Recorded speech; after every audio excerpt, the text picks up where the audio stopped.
예수 믿는 사람의 특징 중에 하나가 평안이지요.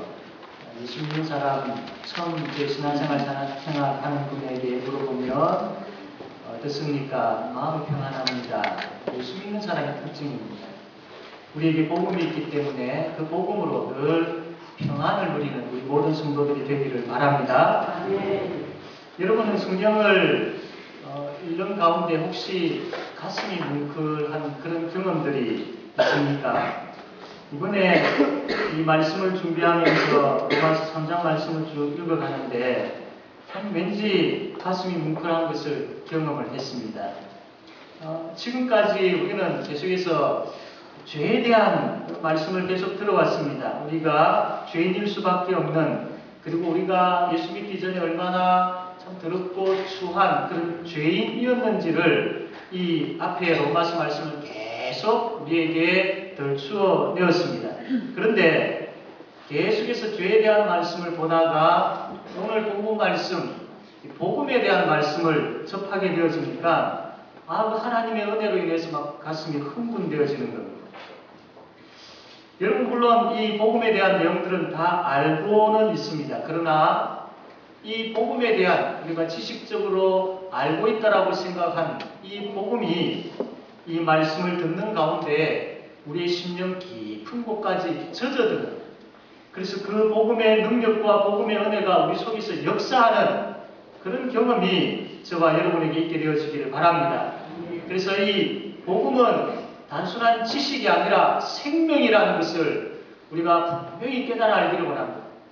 그래서 복음을 아는 것으로 끝나버리지 말고 이 생명인 복음을 누릴 줄 아는, 복음은 나에게 생명을 주었고 복음 그 자체가 생명이고 이 복음이 나에게 있으므로 나에게 생명이 있구나 하는 것을 깨달아 하는 은혜가 우리에게 있게 되어지기를 바랍니다. 혹시 이런 생각 가지신 분들이 있습니까? 내가 죄가 많아서 천국 가겠나? 나는 아직 멀었다. 뭔가 더 열심히 해야 그래도 내가 천국 갈 수 있지 않겠나? 이것 가지고 내가 천국 못 갈 것 같다 라는 그런 생각을 가지시는 분들이 있습니까?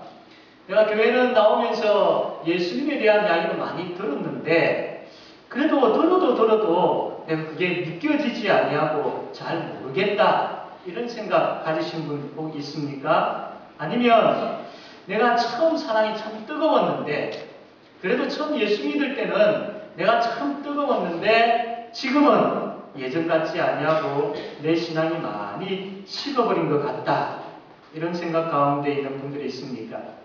오늘 이 복음의 말씀을 통하여서 하나님의 사랑이 무엇이고 하나님의 구원의 은혜가 무엇인지를 단순하게 지식적으로만 아니라 생명으로 받아들임으로 인하여서 그 은혜가 풍성하게 되어질 뿐만 아니라 하나님의 능력이 우리의 삶 가운데 회복되어지는 그 역사가 저와 여러분에게 있게 되어지기를 바랍니다.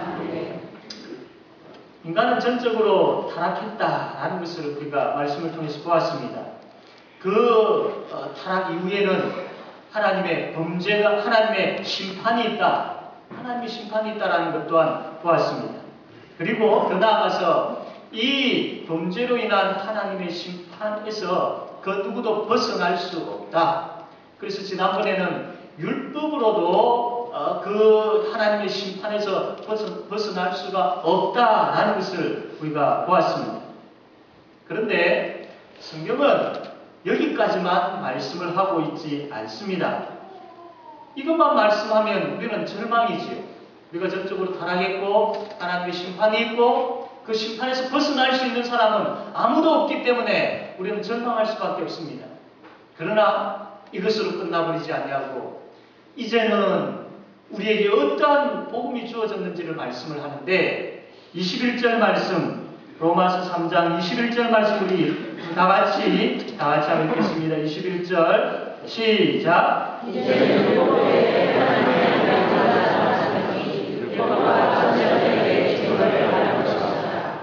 아멘. 전에는 우리가 전적으로 타락했고 전에는 우리가 하나님의 심판 아래에 있을 수밖에 없는데 오늘 말씀 보니까 이제는 하나님의 의가 율법이 아닌 율법 외에 하나님의 의가 그렇게 우리가 노력하고 그렇게 우리가 이 구원을 얻기 위해서 땀을 흘려도 얻을 수 없었는데 이제는 그런 것으로가 아니라 하나님의 하나님의 의가 나타나서 그 하나님의 의로 말미암아 우리가 의인이 되었다라고 그렇게 말씀을 합니다.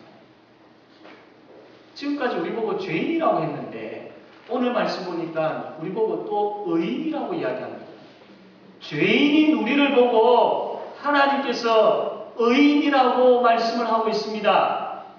그냥 단순하게 의인이라고 말씀만 하는 것이 아니라 우리를 의인으로 만들어 주셨습니다. 이것을 뭐라고 하느냐 하면 어려운 말로 칭의라고 합니다. 칭의. 하나님께서 우리를 의인으로 만들어 주셨다. 하나님께서 우리를 의인이라고 불러 주셨다. 그래서 우리가 의인이 된 것이에요. 이것을 칭의라고 합니다. 그래서 이신칭의 혹 이런 이야기를 많이 들어보셨을 거예요. 법정에 가면은 재판장이 피고인을 재판을 하는데 양쪽 그 변호를 다 듣고 법에 근거하여서 그 피고인을 이제 판결을 하죠. 이처럼 하나님께서 우리를 보시고 판결을 합니다. 너는 죄인이야 지옥 가. 너는 의인이야 이리 와. 라고 하나님께서 우리를 판결을 하십니다. 우리가 피고인으로서 하나님 앞에 섭니다. 죄인이었던 우리를 보고 하나님께서 판결을 내리실 때에 너는 의인이야. 그러니 이리로 와. 라고 우리의 예상을 뒤집고 우리를 보고 의인이라고 판결을 내려주시는 거죠. 지금까지 우리가 죄인이다라는 이야기를 많이 들었고 그래서 결국 사망 아래에 놓을 수밖에 없는, 그래서 우리는 생각할 때 당연히 죄인이기에 지옥 가라고 판결을 내려주실 것 같았는데 하나님께서 완전히 그것을 뒤집어서 의인이야 와라고 그렇게 판결을 내리신다는 거죠. 근데 여러분, 하나님은 공의로우신 분이십니다. 공의로우신 분이시죠. 하나님은 죄인을 보고 죄이다라고 이야기를 해야 맞는 것입니다. 죄인을 보고 의인이라고 이야기하는 것은 상식적으로 맞지가 않습니다. 법적으로도 그게 맞지가 않습니다. 그래서 오늘 이 본문은 죄인인 우리를 보고 하나님께서 왜 의인이라고 이야기하는지, 법적으로 맞지 않은 것 같은데, 상식적으로 이해되어지지 아니하는 것 같은데 왜 죄인인 우리를 보고 의인이라고 이야기하는 그 이유를 우리가 이 말씀을 통해서 깨달아 알게 되어지기를 바랍니다. 그래서 죄인인 우리가 의인이 된 이유, 첫 번째 이유는 하나님 때문에 우리는 의인이 되었습니다. 24절 말씀, 로마서 3장 24절 말씀 우리 다 같이 한번 읽겠습니다. 시작. 그리스도의 그 안에 있는 성령으로 말미암아 하나님의 은혜로 값없이 이 말씀 믿으십니까? 아멘. 여기 보면 하나님의 은혜로 값없이 라고 말씀을 합니다. 하나님께서 우리를 보고 의인이라고 불러주셨기 때문이라는 겁니다. 우리는 내가 죄인이냐 내가 의인이냐 이 기준을 내가 무엇을 했느냐라고 죄인과 의인의 기준을 자꾸 생각하려고 합니다. 그러나 여러분, 죄인과 의인은 우리가 판단하는 것 아닙니다. 내 자신이라 하더라도 내가 내 스스로를 향하여서 죄인과 의인, 또 내가 다른 사람을 향하여서 저 사람은 죄인, 저 사람은 의인이라고 판단할 수가 없습니다. 죄인과 의인을 판단하실 수 있는 유일한 분은 하나님밖에 없습니다. 믿으십니까? 그 하나님께서 죄인과 의인을 판단하실 권한을 가지고 계시는 그 하나님께서 저와 여러분을 보고 의인아, 의인아, 의인아라고 그렇게 판단을 하셨다라는 겁니다. 은혜를 베푸신 것이죠. 아무런 값없이 어디 한번 보자, 너 무엇을 했니? 라고 그것을 계산을 하시면서 그것 가지고 그러니까 너가 라고 말씀하지 아니하시고 그거 다 내려놓고 하나님께서 값없이 무조건 우리를 향하여서 의인아라고 그렇게 말씀하셨다라는 겁니다. 얼마나 감사한 일입니까? 하나님은 우리에게 그 죄에 대한 대가도 요구하지 아니하시고 값없이 우리에게 의인이라고 이야기하셨는데 이것을 바로 은혜라고 하는 것이죠. 이제 11월 달 들어가게 되어지면 우리가 추수감사주의를 지킵니다. 이때에 그냥 다 되어서 하나님 앞에 감사에 대한 생각보다도 오늘 이 말씀을 통하여서 특별히 우리가 하나님 앞에 감사할 때에 날 구원해 주신 그 은혜를 지금부터라도 묵상하고 생각하여서 정말로 하나님 앞에 진실되게 구원의 은혜에 감사할 줄 아는 우리가 되기를 바랍니다. 이것을 할 때 우리의 찬양이 달라지고, 이것을 할 때 우리의 예배가 달라지고, 이것을 할 때 우리의 기도가 달라집니다.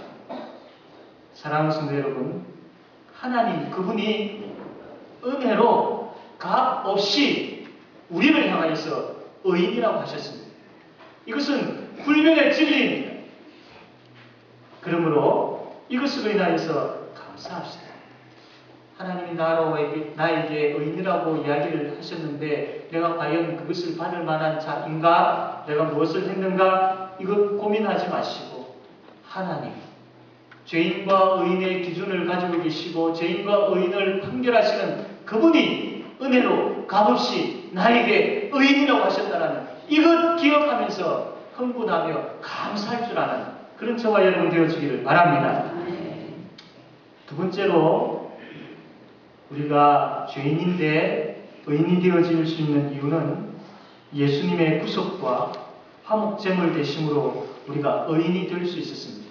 24절과 25절인데 우리 다 같이 한번 읽겠습니다. 24절, 25절 시작. 그리스도의 성령의 성령으로 말미암아 하나님의 은혜로 값없이 우리가 다시가 우리가 되었다.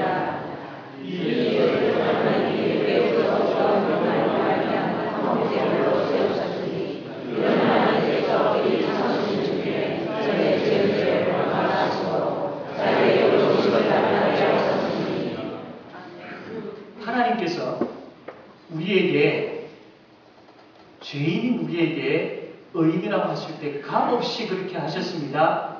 그런데 우리가 생각해야 될 것은 값없이 그렇게 하셨다고 해서 그 의인된 것, 그 구원, 그 예수님의 십자가가 과연 가치가 없는 것인가? 아니라는 겁니다.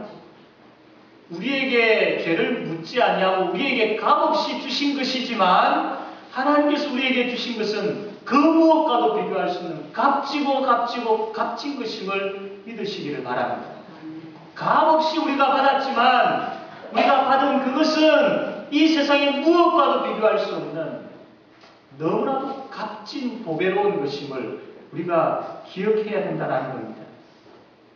하나님께서 값없이 우리에게 용서를 하셨고 값없이 우리에게 구원을 주셨고 값없이 우리를 하나님의 백성으로 삼아주셨는데 그런데 그 값없이 해주셨다라고 해서 하나님께서 무작정 우리의 죄를 다 모른 척 하시고 덮어주시고 아무렇게 계산하지 아니하시고 그냥 됐다라고 하지 아니하셨다라는 겁니다.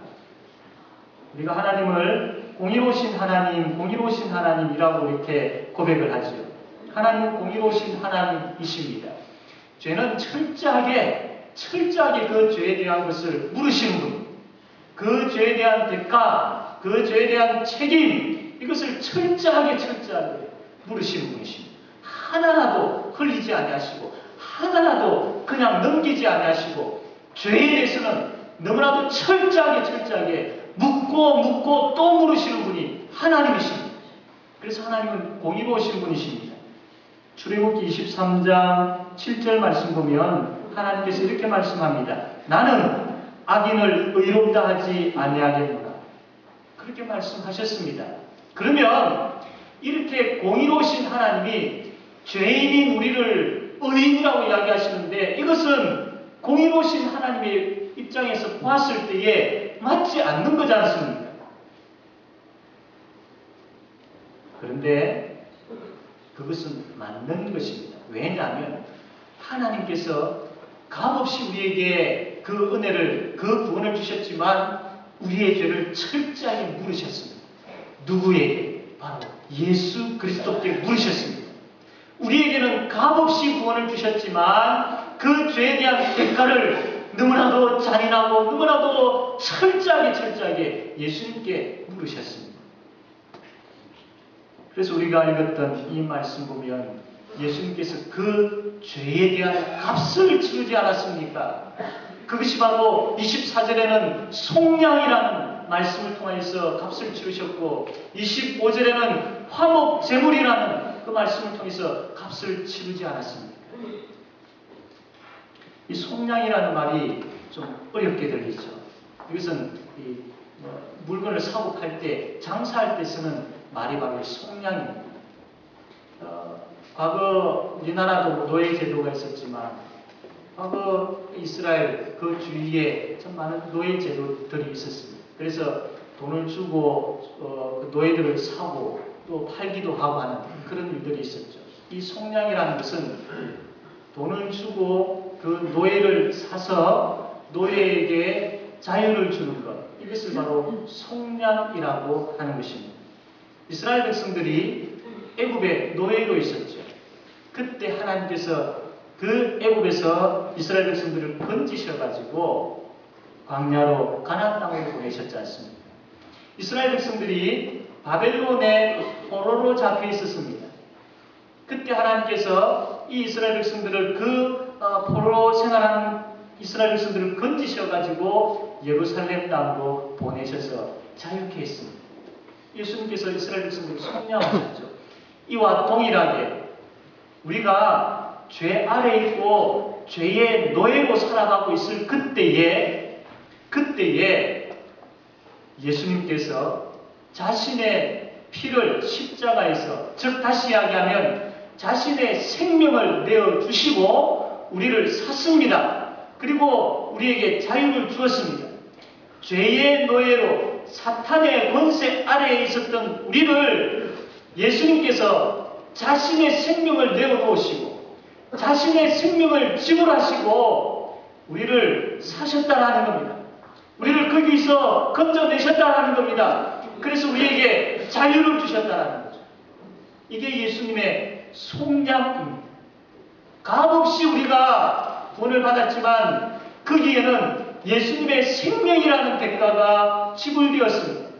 값없이 우리가 구원을 받았지만 거기에는 예수님께서 십자가에서 살ጭ고 피 흘리시는 모든 것을 다 주시는 생명까지 아낌없이 다 주셨던 그 값이 지불되었다라는 겁니다.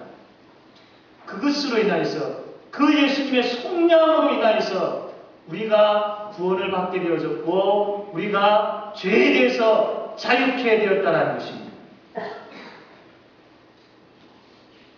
사랑하는 성도 여러분, 또한 예수님은 우리의 화목제물이 되셨습니다. 죄는 하나님의 진노가 분명히 있습니다. 죄의 싹이 뭐라고 했습니까? 사망이지요. 죽음, 사망, 지옥, 형벌, 이것은 죄에 대해서 철저하게 하나님께서 물으시는 하나님의 진노입니다. 죄가 있고 하나님의 진노가 있기 때문에 우리는 하나님과 화목할 수가 없습니다. 그래서 하나님과 화목할 수 없는 삶을 살다가 결국 지옥 갈 수밖에 없습니다. 그러나 하나님께서 이 죄에 대한 진노를 우리에게 묻지 아니하시고 예수님을 화목 제물로 세우셔서 예수님께 물으신 겁니다. 1절 말씀 이렇게 되어 있습니다. 우리 다 같이 한번 읽겠습니다. 시작. 하나님이 우리를 사랑하사 우리 죄를 속하기 위하여 화목제물로 하나님을 보내셨습니다. 여러분 믿으십니까? 아멘. 우리 스스로는 하나님과 화목할 수 없습니다. 하나님과 나 사이에 막혀있는 그 답을 우리 스스로는 허물 수가 없습니다. 그래서 그것으로 인하여서 하나님과 화목되지 못함으로 인하여서 우리는 영원히 지옥 형벌 가운데 있을 수밖에 없습니다. 이 하나님의 진노를 해결하기 위해서 죄에 대한 값이 치러져야 되는데, 그 죄에 대한 값을 치르기 위해서는 화목 제물이 있어야 되는데, 하나님께서 우리 보고 너희들이 죽어, 너희들이 화목 제물이 돼, 너희들이 제물이 되어서 죽어 지옥 가라고 하지 아니하시고, 대신에 화목 제물로 예수님을 화목 제물로 삼으시고, 그분이 십자가를 지게 하셨고, 우리의 모든 죄를 대신 짊어지게 하심으로 하나님께서 그 예수님을 보시고 우리와 화목하신, 우리와 교제하신 분, 우리를 내 아들아 내 딸아라고 말씀해 주셨습니다. 예수님 보시고 우리를 내 백성이라고 그렇게 말씀을 해 주셨다라는 겁니다. 그렇다면 여러분, 예수님의 속량이 있었고 예수님의 화목 제물이 있었습니다. 이것은 하나님께서 우리 죄에 대해서 그냥 넘기지 않으시고 철저하게 그 죄에 대한 대가를, 그 죄에 대한 진노를 하나님께서 그 예수님의 십자가에서 다 해결하셨다라는 거예요. 그러면 이 사실을 우리가 믿을 때, 이 말씀을 통해서 이것을 볼 때에 어떻게 하나님께서 공의로운 분이 아니라고 이야기할 수 있겠습니까? 하나님은 철저하게 공의로우신 분이시죠. 여기에 누가 토를 달 수 있겠습니까? 십자가가 있는데, 예수님의 십자가가 있는데, 그 십자가는 하나님의 공의로우심을 나타내는 것이고, 그 십자가는 우리가 어떻게 의인이 되었는지, 우리가 의인임을 증거해주는 그 자리가 바로 예수님의 십자가임을 믿으시기를 바랍니다. 그러므로 의심이 생깁니까? 그러므로 잘 모르시겠습니까? 그러므로 이해가 되어지지 않고 믿겨지지 않습니까? 예수님의 십자가 보아야 돼요. 예수님의 십자가를 말씀을 통해서 보아야 합니다. 예수님의 십자가를 생각해야 돼요. 세 번째로 우리가 죄인이었는데 어떻게 의인이 될 수 있느냐 하면, 이 복음을 믿음으로 우리가 의인이 되었습니다. 22절 말씀과 26절 말씀, 두 절 말씀 우리 한번 읽겠습니다. 시작. 오직 그리스도를 믿음으로 말미암아 모든 믿는 자에게 주시는 하나님의 은혜가 영이니라. 오직 그의 자기의 의로우심을 나타내사 자기도 의로우시며 또한 예수님 전하를 의롭다 하시니라. 하나님께서 우리에게 의인이라고 말씀하셨고, 예수님께서 속량해 주셨고, 예수님께서 십자가에서 화목 제물이 되어 주셨는데, 이제 그걸 어떻게 해야 되느냐?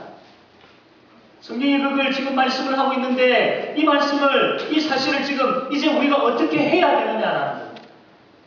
성경은, 하나님은 이것을 그냥 받으면 된다라고 했습니다. 그냥 믿음으로 받으면 된다라고 했습니다. 사랑하는 성도 여러분, 하나님께서 여러분을 의인이라고, 은혜로 값없이 주신 그 의인이라고 하신 것, 예수님의 십자가의 그 속량과 예수님의 십자가의 그 화목제물 되심을 그냥 믿음으로 받으십니까? 그렇게 하셔야 돼요. 그냥 믿음으로 받으시면 됩니다. 그냥 믿음. 하나님께서 우리를 구원하시는데 우리가 할 수 있는 것 아무것도 없죠. 하나님께서 우리를 구원하실 때에 우리가 하나님 앞에, 하나님 나를 구원하시는데 많이 힘드시죠? 내가 뭐 도울 것 없겠습니까? 내가 무엇 하면 되겠습니까? 하나님 내가 어떻게 할까요? 그때 하나님께서 우리에게 말씀합니다. 너가 할 것은 아무것도 없다. 단지 내가 너에게 은혜로 주는 그 선물을 너는 받기만 하면 된다. 믿음으로 받기만 하면 된다. 하나님 이렇게 말씀합니다.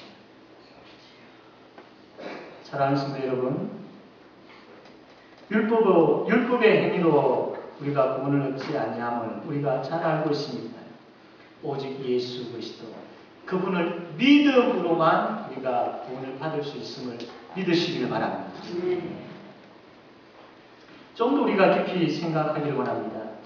우리가 예수 그리스도를 믿습니다라고 고백하지만 좀 더 정확하게 이야기하면 우리가 예수 그리스도를 믿게 되어졌습니다. 이게 좀 더 정확한 표현입니다. 물론 우리가 예수를 믿습니다라는 것 틀린 표현이 아니지요. 믿게 되어졌습니다. 이 믿음도 이것을 그대로 받아들이는 것도 우리 마음대로 되어지지 않더라는 거예요. 안 되지요. 하나님께서 우리에게 성령님을 보내주셨고 그 성령님이 이 하나님의 말씀을 예수 그리스도의 이 속량, 예수님의 그 십자가, 예수님의 그 화목제물 대신 그것을 받아들이고 믿도록 해주신 분이 우리 속에 계시는 성령 하나님이십니다. 그래서 여러분, 예수를 믿는 사람은 그 가운데 성령 하나님이 계신다는 증거를 가지고 있는 분들입니다. 예수를 믿는 사람은 그 가운데 성령 하나님께서 역사하신다라는 그 증거가 있는 사람이다라는 것이죠.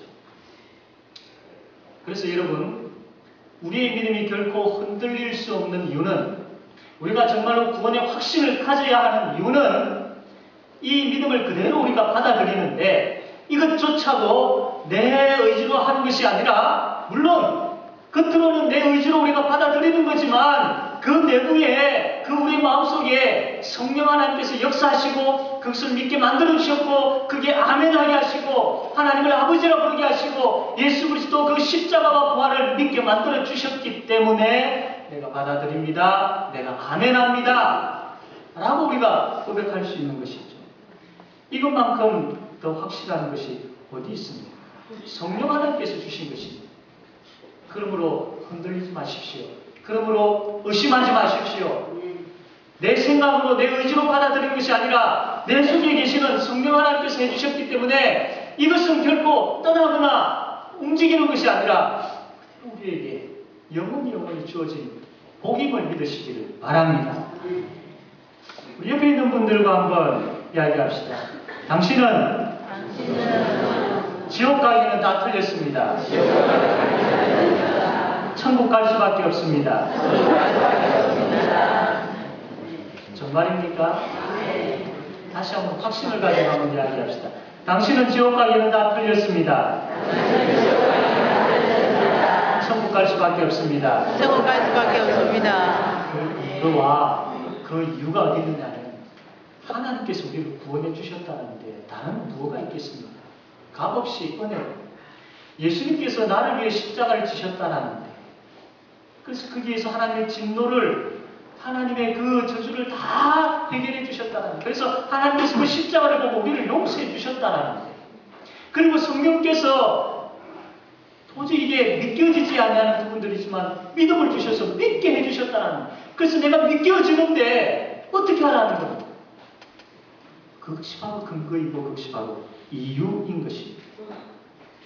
여러분, 이 구원의 선물은 많이 배우지 아니하는 사람에게도 믿음으로 받을 수 있도록 주셨고, 가난한 사람에게도 믿음으로 받을 수 있도록 해주셨고, 아픈 사람에게도 믿음으로 받을 수 있게 해주셨습니다. 모두에게 믿음으로 받을 수 있게 해주셨습니다.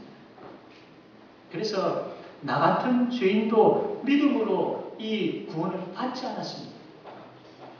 우리가 잘 알고 있는 우리 찬송가 305장에 보면 이런 가사가 있죠. 나 같은 죄인 살리심.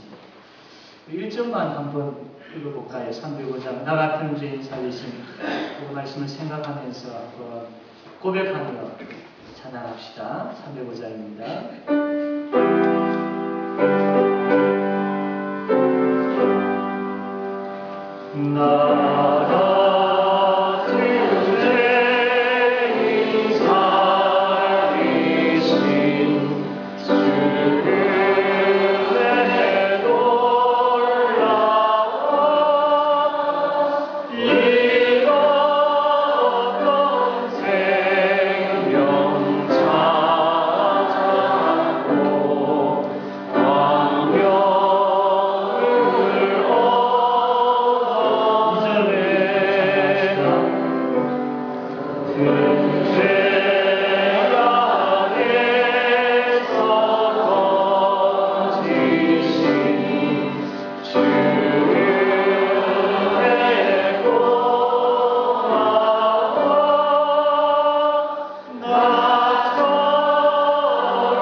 이것이 우리의 가슴의 고백이 되어지기를 원합니다. 그것이 그냥 지식적으로, 때로는 지금까지 들어왔고 알고 있는 굳은 고백이 아니라 살아있는 고백. 과거에도 그렇게 뜨거웠다면 지금도 동일하게 그 뜨겁게 예수 그리스도의 생명으로 말미암은 그 부분이 내 가슴 속에서 뜨겁게, 지금도 뜨겁게, 앞으로도 더욱더 뜨겁게 고백되어지는 그런 저와 여러분 되어지기를 바랍니다. 그렇다면 이 구원을 받았는데 어떻게 해야 됩니까? 이 구원을 받았으면 이제는 예수 그리스도 안에서 살아야 돼요. 예수 그리스도 안에서 살아야죠. 그래서 말씀을 지켜야 되지 않겠습니까? 구원을 받았기 때문에 예수 그리스도 안에서 이제 말씀을 지키는 삶을 살아야죠. 하나님을 사랑하는 삶을 살아야죠. 이웃을 사랑하는 삶을 살아야죠. 구원을 받았기 때문에 그 기쁨과 감격으로 예배에 더욱더 적극적이어야 되고 예배에 더욱더 충실해야지요. 구원을 받았기 때문에 그 감격으로 인하여서 기도에 더욱더 열정적이어야 되고 기도에 더욱더 열심히여야 되지요. 예배와 기도 생활이 우리가 뜨거워야 할 이유가 바로 여기 있습니다. 예배와 기도 생활에 우리가 만약에 등한시되어지고 뜨겁지 못하는 것은 구원의 기쁨과 감격이 그만큼 식다는 이유입니다. 여러분, 우리의 예배가, 우리의 기도가 하나님 앞에서 뜨겁고 그 어떤 때보다도 게으르지 아니하고 부지런하여 열심을 품고 주를 섬기는 그런 것들이 되어야 할 이유가 바로 여기에 있다는 겁니다. 오늘 이 복음의 말씀을 듣고 그 구원의 능력이 나에게 있음을 확인했다면 이제는 살아야죠. 이제는 살아야죠. 이제 말씀을 맺겠습니다. 아직까지 구원에 대해서 의심이 생깁니까? 죄가 많아서 구원을 받을 수 있을까? 걱정이 됩니까? 처음 사랑이 회복되지 못하고 있습니까? 오늘 들었던 이 복음을 붙잡으십시오. 예수 그리스도께로 나오시고 예수 그리스도를 붙잡으십시오. 이 복음을 믿으십시오. 하나님의 은혜, 예수 그리스도의 그 십자가 보혈, 성령님의 역사하심으로 말미암아 우리에게 기쁨, 특별히 구원의 기쁨이 넘치게 되어질 줄로 믿습니다. 우리의 삶이 바뀌어지는 것을 보게 되어질 줄로 믿습니다. 내 심장에, 내 가슴에 구원의 열정과 구원의 은혜와 구원의 기쁨과 구원의 능력과 그 구원의 이루 말할 수 없는 뜨거움이 있다면 이제부터 우리의 말이 바뀔 것이고 우리가 하나님 앞에 숨기는 그 자세가 바뀔 것이고 이제는 우리의 생각이 바뀔 것이고 이제는 우리가 서로 주 안에서 교제하며 또 함께 한 마음으로 나아가는 그런 모습들이 더욱더 든든하게 세워지는 것을 보게 되어질 것입니다. 하나님의 말씀은 살아있습니다. 그 살아있는 말씀이 우리의 가슴에 있기 때문에 그 살아있는 말씀은 우리의 삶을 변화시키기 때문에 여러분 자신을 기대하시고 교회를 기대하시고 또한 성도들의 변화를 기대하십시오. 왜냐하면 말씀은 살아있기 때문입니다. 이러한 구원의 역사, 그 복음의 역사, 그 은혜로 말미암아 하나님께서 나를, 우리 가정을, 우리 구역을, 우리 교회를 더욱더 든든하게 세우실 것을 믿고 변화의 삶에 최선을 다하며 살아가는 우리 모든 성도들이 되어지기를 바랍니다. 아멘.